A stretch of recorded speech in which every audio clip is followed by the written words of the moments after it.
सावन का महीना केवल एक धार्मिक परंपरा नहीं है, बल्कि भारतीय चेतना में प्रेम, समर्पण, तप और संतुलन की गहराई से जुड़ी एक जीवन प्रक्रिया है। शिव और पार्वती की कथा हो या सती के आत्म बलिदान की गाथा, इन पौराणिक प्रसंगों में आज की युवाओं के लिविंग रिलेशनशिप, विवाह, प्रेम में अस्थिरता और स्वतंत्रता बनाम समर्पण जैसे ज्वलंत मुद्दों की गहरी समझ छुपी हुई है। सावन का महीना देवों के देव महादेव को समर्पित है। विशेषकर युवतियां और विवाहित महिलाएं इस मास में शिव पूजन करती हैं। कुछ अपने आदर्श जीवन साथी की प्राप्ति के लिए, तो कुछ अपने रिश्तों को मजबूती देने के लिए। लेकिन यह परंपरा केवल पति प्राप्ति के कथा भर नहीं है, बल्कि इसमें emotional alignment, commitment and inner evolution के गहरे आयाम छिपे हुए हैं। यह बात आज भी लाखों युवतियां हर सावन में सुनती हैं, मंदिरों में बेलपत्र, जल और फूल चढ़ाते हाथ मन ही मन किसी आदर्श प्रेम की परिकल्पना कर रहे होते हैं। लेकिन सवाल यह है, क्या यह पूजा सच में एक जीवन साथी पाने की प्रक्रिया है, या स्वयं को उसके योग्य बनाने की साधना? आज जब live in relationship, emotional burnout और इंस्टेंट ब्रेकअप कल्चर का युग चल पड़ा है, तब सावन और शिव पूजन हमें क्या सिखलाता है? शिव सती का प्रेम या विद्रोह? सती ने प्रेम में अपने पिता दक्ष का विरोध किया और शिव से विवाह कर लिया। लेकिन जब उसी पिता ने शिव का अपमान किया, सती ने आत्मदाह कर लिया। प्रेम के अपमान से व्यथित होकर शिव ने न क्रोध में, न मोह में, बल्कि पूर्ण वैराग्य से शरीर उठाकर तांडव किया। यानी शरीर छूटा पर प्रेम की ऊर्जा नहीं टूटी। मगर आज कितने ही युवा पेरेंटल अपोजिशन के विरुद्ध जाकर प्रेम विवाह या लिव इन में रहते हैं। जब पहली ही असहमति, पहला ही अपमान या झगड़ा होता है, क्या कोई सती की तरह उस प्रेम को बचाने के लिए अपने अहंकार की आहुति दे देता है, या फिर तुरंत इट्स टॉक्सिक कह करके भाग जाता है? सती की आत्मदाह केवल एक मृत्यु नहीं थी, वह प्रेम में अहम की आहुति थी, जो आज की पीढ़ी अक्सर देना नहीं चाहती। आज के लिव इन रिलेशनशिप में जब परिवार विरोध करता है, युवा उसी सती की तरह विद्रोह तो करते हैं, लेकिन उनके अंदर सती जैसी आस्था, शिव जैसी सहिष्णुता नहीं होती। आधुनिक प्रेम अक्सर तत्कालिक इच्छा और अहम के टकराव पर आधारित होता है, जबकि शिव सती का संबंध आत्मा की गहराइयों से जुड़ा हुआ था, जहां मैं और तू की कोई सीमा नहीं थी। शिव पार्वती का प्रेम वह है जब प्रेम साधना बन जाता है। सती की मृत्यु के बाद शिव शमशान में जाकर ध्यानस्थ हो गए। पार्वती ने वर्षों तपस्या की, केवल शिव की प्राप्ति करने के लिए नहीं, स्वयं को शिव के योग्य बनाने के लिए। शिव ने भी तब तक पार्वती को स्वीकार नहीं किया जब तक वे उनके योग्य और धैर्य से संतुष्ट नहीं हुए।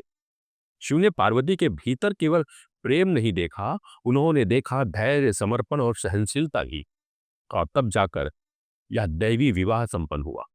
आज के मॉडर्न रिलेशनशिप में जहां 3 महीने में लव यू और 6 महीने में ब्रेकअप हो जाता है, वहां पार्वती जैसी टिकाऊ भावनात्मक क्षमता कितनी शेष है। पार्वती बनने के लिए तपस्या करनी होती है, यानी अपने ईगो को त्यागना, धैर्य, त्याग और सामंजस्य सीखना। एवं शिव ने कभी परफेक्ट पार्वती भी नहीं मांगी, बल्कि ऐसी साथी चुनी जो अधूरे शिव को भी संपूर्ण मान सके। आज के लिविंग कल्चर एवं शिव की दृष्टि पे भी एक बात करते हैं। आज के दाम्पत्य जीवन में जब छोटी असहमतियां रिश्तों को तोड़ देती है, तब शिव पार्वती हमें रिलेशनशिप में साधना का महत्व बतलाते हैं। आज के रिश्ते में हम साथ रहेंगे, देखेंगे निभता है या नहीं, यह मानसिकता है लोगों की। लेकिन शिव और पार्वती का रिश्ता देखने नहीं, देने की यात्रा थी। मित्रों, सच्चे प्रेम के लिए धैर्य चाहिए होता है, लेकिन आज का समाज रियल टाइम रिलेशन चाहता है। यह एक ईगो वर्सेस इमोशन है, जहां मैं सही हूं की भावना हावी हो जाए, वहां हम टिक ही नहीं पाते। कमिटमेंट की कमी दिखती है, क्योंकि प्यार को सिर्फ रोमांस समझा जाता है या व्रत जैसा, समर्पण नहीं। शिव की कहानी आज हर युवा के लिए एक आईना है। शिव कोई सजे धजे देवता के रूप में नहीं है। आप अगर उन्हें देखें तो वो भस्म रमाए, नावों से घिरे तांडव करने वाले व्यक्ति है। फिर भी पार्वती ने उन्हें जीवन साथी के रूप में चाहा। क्यों? क्योंकि प्रेम रूप नहीं, ऊर्जा पे आधारित था। और जब प्रेम आत्मा से हो तब चेहरा नहीं, चरित्र देखा जाता है। शिव किसी को बदलने को नहीं कहते, वो कहते हैं तुम जैसे हो वैसे रहो, लेकिन अगर मेरे साथ चलना है तो अपने भीतर की अग्नि को पहचानो। क्या कहे सावन की पूजा को, कर्मकांड या काउंसलिंग? क्या हर सोमवार जल चढ़ाना, व्रत रखना, मंत्र पढ़ना, या सब केवल पूजा नहीं, एक गहरी इमोशनल रीअलाइनमेंट है? जब आप जल चढ़ाते हैं तो अपनी वासनाओं को शांत कर रहे होते हैं। बेलपत्र 3 गुणों सत्व रज तमस को समर्पित करता है और व्रत इच्छाओं को साधना में डालता है। यह सावन हमें सिखाता है कि रिश्ते पूजा की तरह होते हैं, नित्य धैर्यपूर्ण और समर्पित। एक दिन पूजा करने से फल नहीं मिलता, जैसे एक दिन का प्यार भी जीवन साथी नहीं बनाता। फिर आधुनिक विवाह में संकट क्यों है? समाधान शिव में है। जब रिश्ता सिर्फ social media post, couple goals और वीकेंड डेट तक सीमित हो जाए तो उसका अंत अनिवार्य होता है। शिव हमें सिखाते हैं कि प्रेम प्रदर्शन नहीं, अनुभूति है। विवाह समझौता नहीं, साधना है। लिव इन सिर्फ भौतिक संग नहीं, मानसिक संतुलन भी मांगता है।